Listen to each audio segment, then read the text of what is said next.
Hay temas que las autoridades prefieren no pronunciar frente a un micrófono.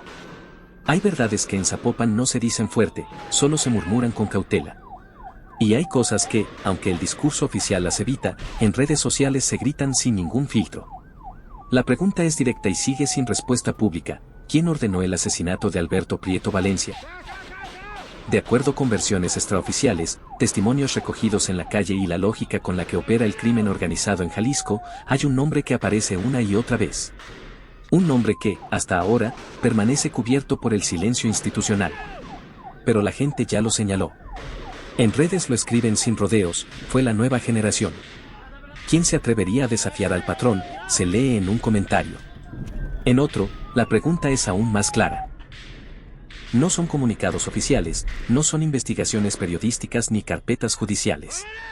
Son voces de vecinos, comerciantes y trabajadores que viven en Zapopan y conocen las reglas no escritas de la plaza. Reglas que, según ellos, son claras. En el mercado de abastos de Guadalajara y en gran parte de Jalisco hay un solo poder real. Y no es el gobierno. De manera oficial, la Fiscalía de Jalisco no ha señalado a ningún grupo criminal como responsable del ataque.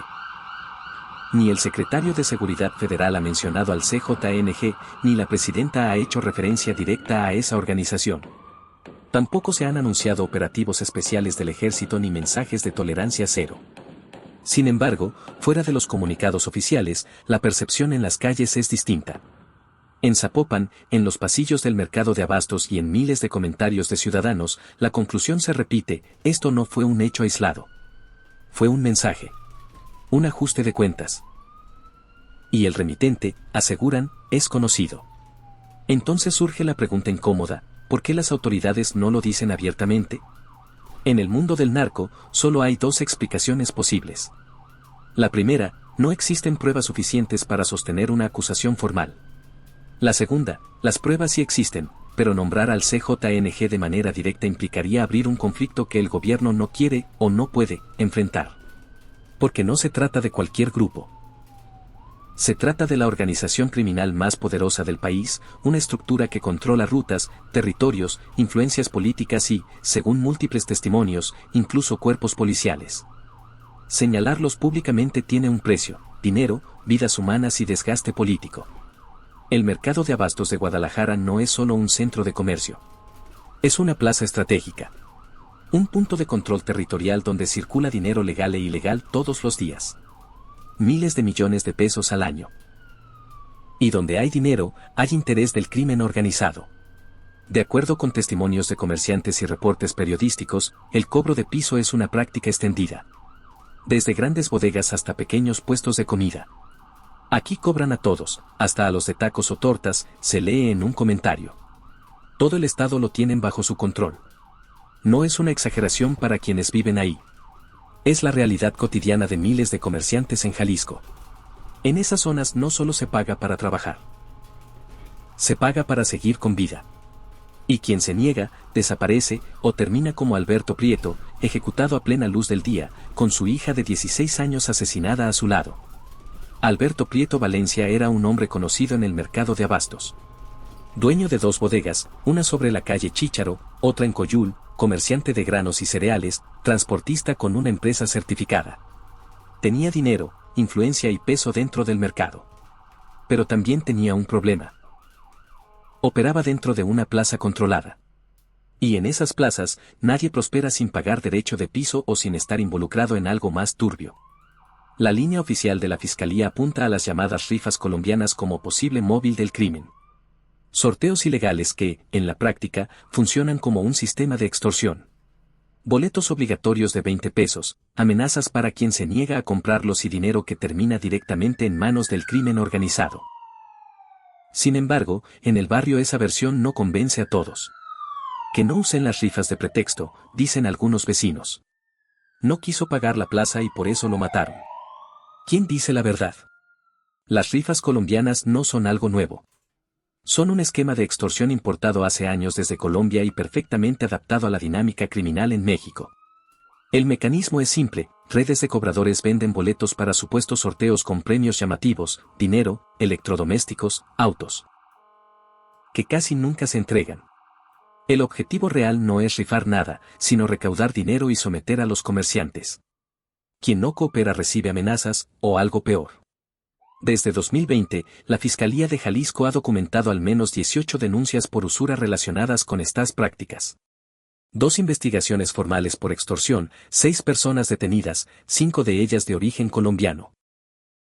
En 2024 fue capturado Camilo Andrés, identificado como uno de los principales operadores de estas rifas en el mercado de abastos.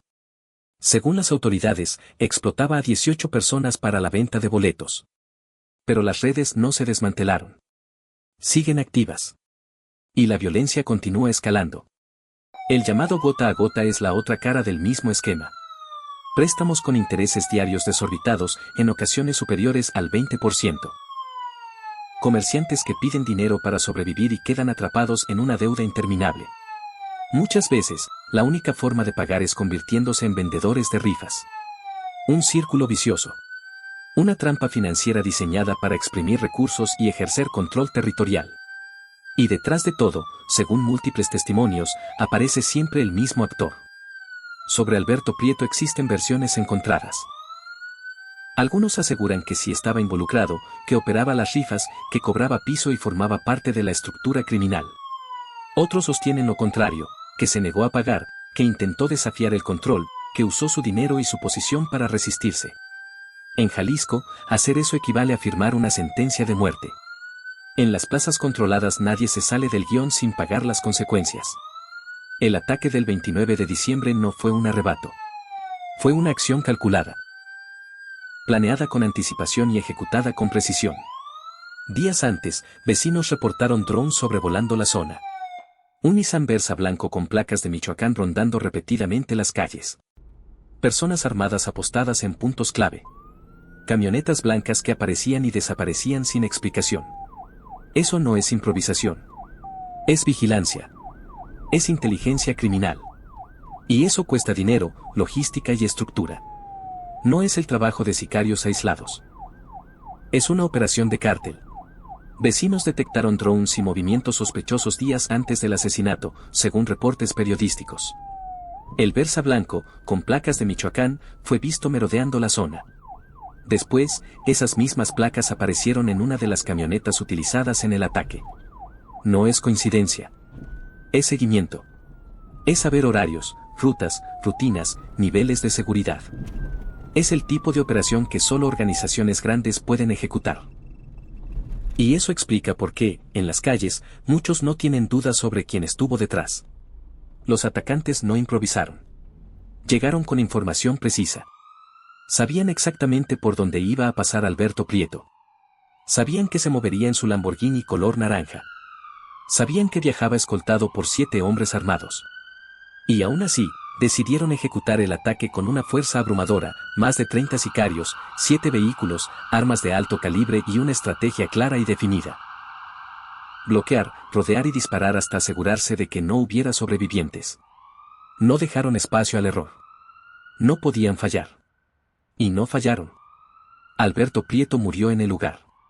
Su hija, de apenas 16 años, también. En el trayecto al hospital, uno de los escoltas perdió la vida. 4 más resultaron gravemente heridos. Los agresores se retiraron sin enfrentar resistencia. Abandonaron 4 vehículos, 3 de ellos con placas de Michoacán. La policía llegó 40 minutos después. Para las autoridades, el retraso se debió al caos. Para los vecinos, la explicación es otra: les dieron tiempo, les abrieron paso, alguien desde dentro permitió que escaparan. Comenta Justicia si quieres seguir esta historia, escriben en redes. En los comentarios se repite una idea incómoda: los grandes cárteles no solo matan, también imponen jefes policíacos, influyen en alcaldes y hasta alcanzan al gobernador. No es una teoría conspirativa, dicen. Es una realidad documentada en investigaciones periodísticas y procesos judiciales. El CJNG no se limita al tráfico de drogas. Controla territorios completos, cobra derecho de piso, maneja negocios legales e ilegales y tiene influencia dentro de las instituciones, policías, fiscalías y estructuras políticas. Porque el dinero del narco compra silencios, protección y complicidad. Más del 80% de policías y políticos están controlados por los cárteles, escribe otro usuario. No es una cifra oficial, pero la percepción es casi unánime. Y las percepciones no surgen de la nada. Se construyen con balaceras donde la policía aparece casi una hora después, con detenidos que salen libres, con grabaciones del C5 que nunca se publican, con fiscales que investigan pero no acusan y con gobernantes que prometen seguridad mientras entregan impunidad. El CJNG es considerado el cártel más poderoso de México, no solo por territorio, sino por su estructura, su violencia y su capacidad de corrupción.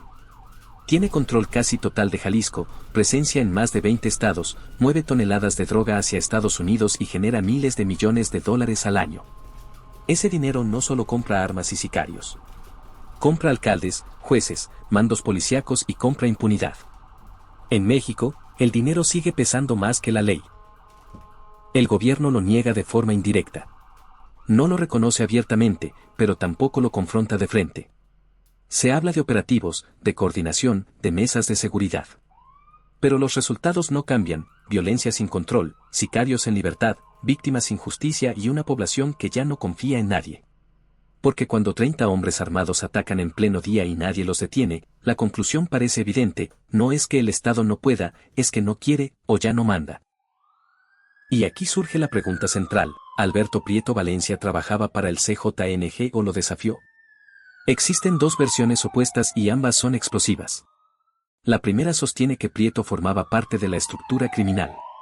Que operaba las rifas, que cobraba piso, que utilizaba su empresa de transporte para mover algo más que granos y que fue ejecutado por quedarse con dinero que no le correspondía. Un ajuste interno. Movía polvito blanco con su logística, comenta alguien. Empresa de transporte. ¿Por qué siempre aparecen?, preguntan otros. No es una prueba legal, pero es la percepción de la calle, y para muchos esa percepción tiene sentido. Su empresa contaba con certificación CIPAR, un distintivo de seguridad vinculado a la aduana de Estados Unidos. Eso le abría rutas internacionales. Y en el mundo del narco, esas rutas valen millones. ¿Eran usadas solo para granos? La segunda versión dice lo contrario. Que Alberto Prieto se negó a pagar plaza, que intentó operar fuera del control del CJNG, que su dinero, su influencia y su Lamborghini le hicieron creer que estaba por encima de las reglas. Y que el cártel decidió enviar un mensaje brutal: matarlo de la forma más visible y violenta posible, en una zona residencial, a plena luz del día, con su hija a su lado. Para que todos entiendan que nadie es intocable. No quiso pagar la plaza y se lo echaron, escribe un comerciante del mercado. Otro comenta: por fin se hizo justicia por lo que les hizo a sus operadores. Ambos coinciden en algo: Alberto Prieto no era inocente, tenía cuentas pendientes y su fortuna no venía de negocios limpios. Su muerte no fue casualidad, fue consecuencia de decisiones, alianzas o traiciones. Pero más allá de cuál versión sea la correcta, algo es indiscutible: murió por dinero, por poder y por desafiar a quien no se debe. Han pasado más de 48 horas desde el ataque. No hay detenidos. La Fiscalía de Jalisco no ha presentado avances. No hay señalamientos directos. No hay declaraciones firmes. El ejército anunció operativos, pero nadie cayó, nadie habló, nadie pagó. Y eso refuerza la idea de que este caso no se quiere tocar, porque hacerlo implicaría enfrentar a un enemigo que no pueden o no quieren enfrentar. Gobierno podrido y corrupto, dice un comentario. Están coludidos con los narcos, si no, habrían llegado a tiempo. Otro es aún más directo. Se hacen pendejos, policía y fiscalía están vendidos. Las acusaciones ya no se dicen en voz baja. Se dicen sin miedo. Porque el miedo ya se agotó. La gente ha visto demasiado. Ha perdido demasiado. Y la sensación es clara: el gobierno no está del lado del ciudadano, está del lado de quien paga más. El caso lo tiene todo para ser mediático: un Lamborghini de lujo, un empresario conocido, una menor asesinada, más de 30 sicarios, drones, vigilancia previa, placas de Michoacán y 0 detenidos. Pero no hay conferencias de prensa, no hay recompensas, no hay presión pública. ¿Por qué? Porque nombrar al CJNG sería abrir una caja de Pandora. Sería aceptar que Jalisco no está bajo control del Estado, sino del crimen organizado. Y esa admisión tendría un costo político enorme para el gobernador, para el secretario de Seguridad y para la presidenta. Porque si reconocen quién ordenó el ataque, tendrían que actuar. Y actuar significaría guerra. Más violencia. Más muertos. Más recursos. Más riesgo. Así que optan por el silencio. Por no balazos. Por dejar que el crimen siga mandando mientras la sociedad paga el precio. Los vecinos aseguran que hay cámaras del C5 en la esquina donde ocurrió el ataque. Cámaras oficiales que graban las 24 horas, que cubren toda la avenida y que captaron el operativo completo, los vehículos, los hombres armados, el bloqueo, la destrucción de cámaras privadas y la huida sin oposición. Pero esas imágenes no se han difundido. Y, según los vecinos, nunca lo harán. Para eso le pagan al gobernador, escribe alguien. Para borrar pruebas y dejar libres a los responsables. Otro agrega que el control de las cámaras permite retirar a elementos y darles vía libre a los sicarios. Son acusaciones graves. No hay documentos que las respalden públicamente. Pero la lógica resuena en miles de personas. ¿Por qué si las cámaras existen, por qué no se muestran? Si hay videos, ¿por qué no se usan para detener a nadie? La Fiscalía de Jalisco confirmó que analiza grabaciones de cámaras particulares, celulares y del propio C5. Incluso reconoció que uno de los sicarios grabó parte del ataque. Ese video circuló en redes, hombres armados, chalecos tácticos, disparando directamente contra el Lamborghini. Pero los videos completos del C5, los que mostrarían todo el operativo desde el inicio, no han salido a la luz. Y eso alimenta la sospecha de que fueron borrados o de que nunca se harán públicos porque implican a figuras demasiado poderosas. Los sicarios rompieron las cámaras porque ahí no manda la autoridad, manda el crimen, escribe un usuario. Y para muchos, esa frase resume todo. Y esa frase lo resume todo.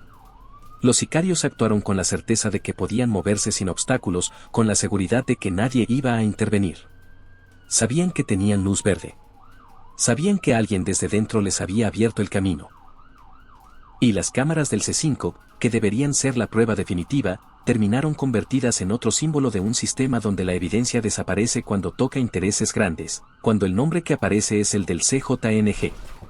Si partimos de la hipótesis de que esta organización ordenó el ataque, entonces el mensaje es claro.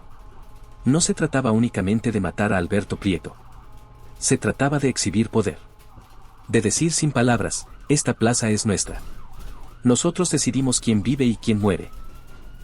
Y quien no obedezca, quien se quede con nuestro dinero o intente jugarle al vivo, termina así, acribillado en plena calle, con su familia, sin importar la hora, el lugar o las consecuencias. El ataque fue despiadado.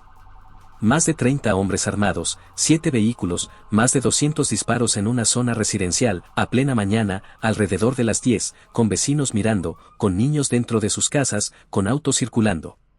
No fue solo violencia, fue una demostración de control territorial.